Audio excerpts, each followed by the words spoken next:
자, 드디어 6번입니다. 야, 이러다가 언제 끝나나 싶은데, 또 어느샌가 천천히 소걸음으로 가다 보면 또 다 끝나고 또 다른 어떤 장르로 또 넘어가겠죠. 다음엔 경찰대를 할까요?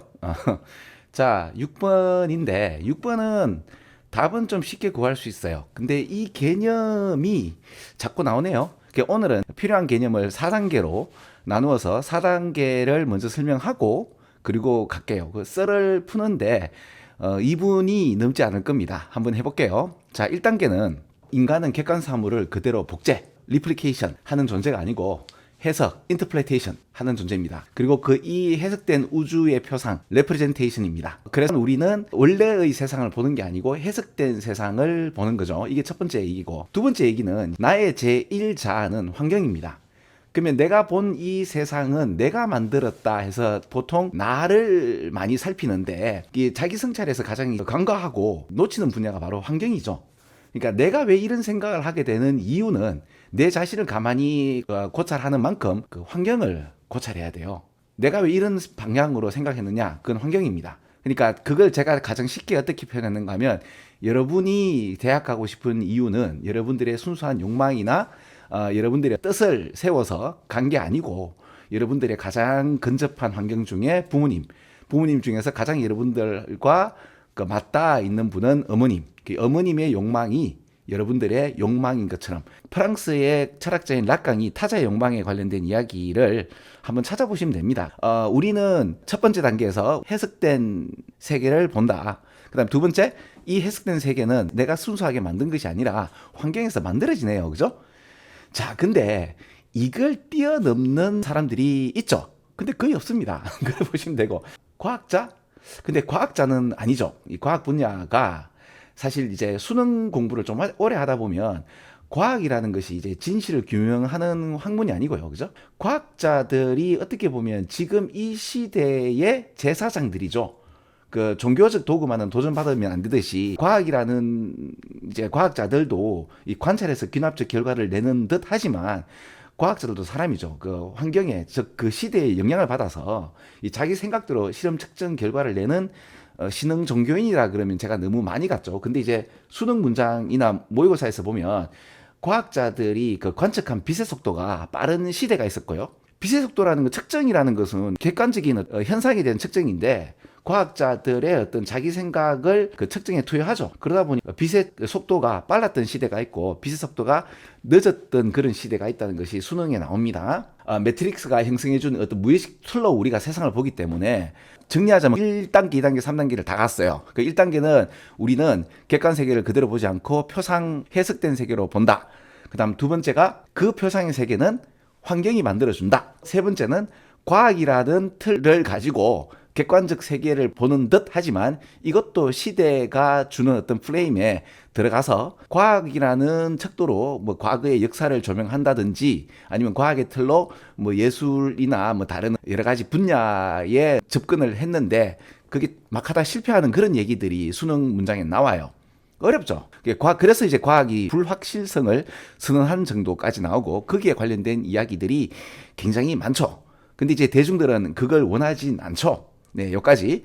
자, 그럼 이제 이게 3단계까지 좀 수고하셨습니다. 마치 물고기가 물을 보지 못하듯이, 우리도 어떻게 보면 지금 시대가 어떤 시대인지, 어떤 틀로 세상이 우겨져 있는지, 내가 생각하는 틀이 어떤 건지를 모를 수 있잖아. 그죠? 이제 그걸 살짝 볼 수 있는 단서가 있어요. 그게 뭐죠? 그러니까 마치 물고기가 물을 인식 못 하는데 그 물고기가 그냥 물고기로 살아내죠. 그런데 이제 가끔씩 보면 물고기가 그 물에 대한 매트릭스를 알고 싶어지지 않나요? 우리 물고기 중에 좀 특이한 물고기들이 인간이라고 보면 돼요. 그죠? 근데 그 단서 중 하나가 예술이에요. 그 얘기예요. 6번 문장이. 그런 식으로 이 문장을 보시면 좀 쉽습니다. 자, 썰은 끝났고요. 그럼 그 느낌으로 이 문장을 다시 한 번 더 여러분이 읽던가.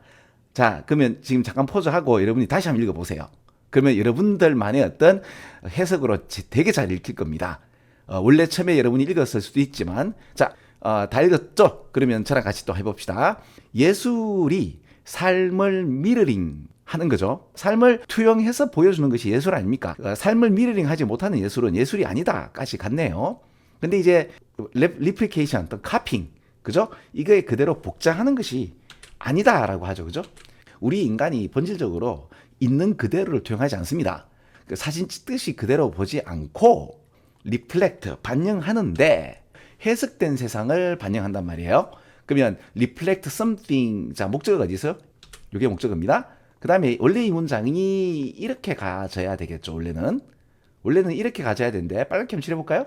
이렇게 가져야 되는데, 그러니까 주어, 동사, 목적어 다음에 이래 나와야 되는데 이 목적어가 너무 길죠. 그러니까 이렇게 나온 거예요. 그러면 뭐를 반영하죠? 이런저런 요런저런 것들. 우리 예술인들은 그 예술인들이 사는 이 세상을 투영하십니다. 거울상으로 보여주십니다. 마치 물고기가 물속에 살기 때문에 이 세상을 잘 보지 못한단 말입니다. 그런데 예술은 삶을 투영하지 못하면 예술이 아닌 것처럼, 이 삶이라는 게 뭐죠? 결국에는 내 환경을 보는 거예요. 이러한 것들을 트랜스포즈해서 옮겨주죠. 어디에다? 자기 작품에다가. 이 시대의 멤버잖아요. 직관적으로 그 시대를 반영하게 되는 거죠. 그러니까 한편으로는 우리가 예술 작품을 보면서 아, 내가 이런 세계에 살고 있구나. 같은 동시대에 살고 있는 사람의 어떤 표상을 보는 거죠. 그러니까 이거 메타포입니다. 이 시대 같은 얘기가, 자 보세요. 파랗게 이번에 칠해볼게요. 자 여기 시대의 심장 소리, 이제 핵심이죠. 그 시대를 투여하고 시대를 투여하는 것을 같은 이야기 나오는데 상당히 문학적이죠. 그래서 우리 인간은 단지 work through 뭐를 걷고 있다? 바로 이것도 메타포리죠. 자, work through the one of our great museums에서, 자 이것도 보세요. 결국에는 지금 우리의 시대를, 우리의 삶을 우리의 시대라고 했고, 그 우리의 시대의 핵심을 heartbeat이라고 했고, 그리고 우리 이 시대를 하나의 박물관이라는 표현까지 나오네요. 이걸 통해서 느끼고 생각을 한단 말이에요.